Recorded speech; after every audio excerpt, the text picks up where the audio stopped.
School Safety and Security meeting of the Magnolia Independent School District order. Let the record show that notice of this meeting has been posted in accordance with the Texas Opens Meeting Act, Texas Government Code, Chapter 551, and that 6 committee members are present. If you would please, just real quick, take a look at the minutes from the October 27th meeting. I need to approve those. If you would just take a look at those for a second.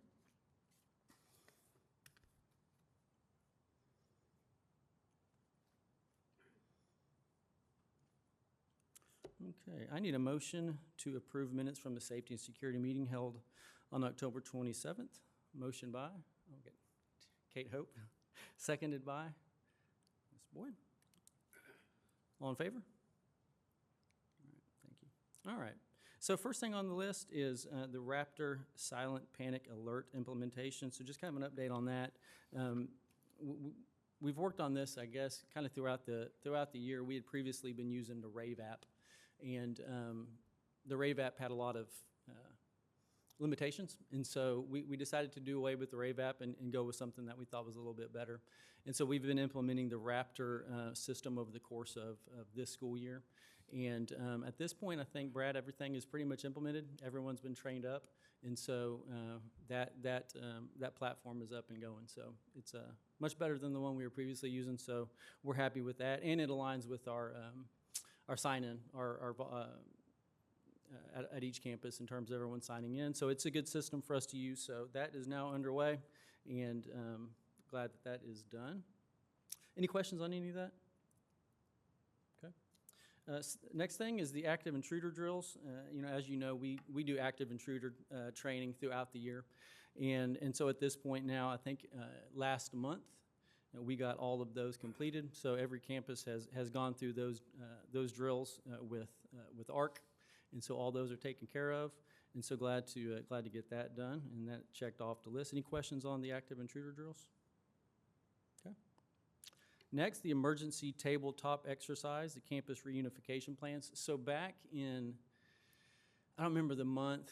Was it December? We went and did training with the Montgomery County Emergency folks in terms of learning about campus reunification plans. In the event that we, for some reason, had an active shooter or some type of emergency like that, how would we actually, as campuses, go about reunifying parents and students and that kind of thing?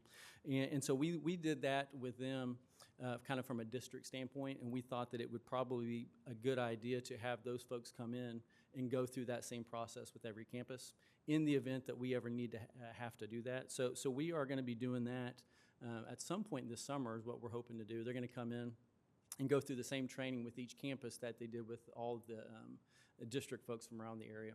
And so that'll happen at some point in July, I think. So excited for that. It was a really, really good exercise, and so glad that we're going to be able to get them to come in. So that'll be coming up pretty soon. And any questions on that?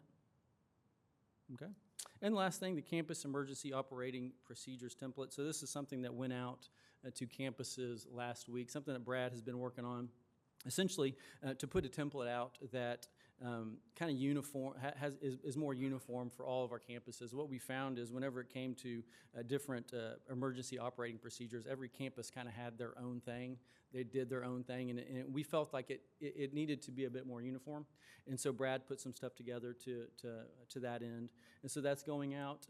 It went out last week, and so that will kind of be taking place throughout the next couple months to get everyone uniform and kind of doing the same thing in terms of responding to emergencies. So any questions on that? All right, that is it, short and sweet. At this time, I need a motion that we adjourn this meeting. Motion by Kate Hope again, and seconded by Brad Rayfeld. All in favor? All right, very good. Thank you. That is it.